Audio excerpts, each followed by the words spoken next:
வணக்கம் நண்பர்களே. தேசிய கல்விக் கொள்கை குறித்து சிறு குறிப்பு. 2.5 லட்சம் கிராம பஞ்சாயத்துக்கள், 6600 ஊராட்சி ஒன்றியங்கள், 6000 உள்ளாட்சிகள், 676 மாவட்டங்களில் இருந்து சுமார் 2 லட்சத்துக்கும் மேற்பட்ட ஆலோசனைகளை கொண்ட முன் எப்போதும் இல்லாத அளவிலான ஆலோசனைகளுக்குப் பிறகு மத்திய மனிதவள மேம்பாட்டு அமைச்சகம் புதிய கல்விக் கொள்கையை உருவாக்கியுள்ளது. 2015 ஜனவரியில் இருந்து பங்கேற்புடன் கூடிய ஆலோசனை நடைமுறைகள் பின்பற்றப்பட்டன.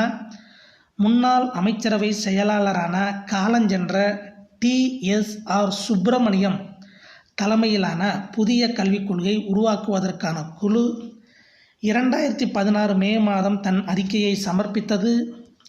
அதன் அடிப்படையில் வரைவு தேசிய கல்விக் கொள்கைக்கான சில கருத்துருக்கள் 2016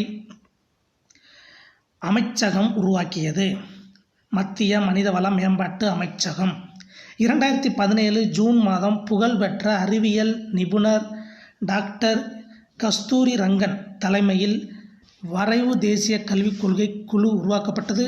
அந்த குழு 2019 மே 31 வரைவு தேசிய கல்விக் கொள்கை 2019 மத்திய மனிதவள மேம்பாட்டு அமைச்சரிடம் சமர்ப்பித்தது.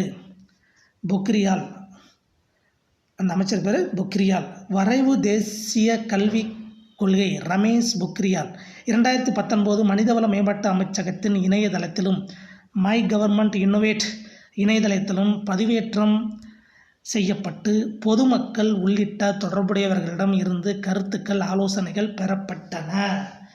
இது போன்ற வீடியோக்களை பெற நமது சேனலை இது வரைக்கும் நீங்கள் சப்ஸ்கிரைப் பண்ணாமல் இருந்தால் சப்ஸ்கிரைப் பண்ணுங்கள், ஷேர் பண்ணுங்கள், லைக் பண்ணுங்கள், கமெண்ட் பண்ணுங்கள். தேங்க்யூ.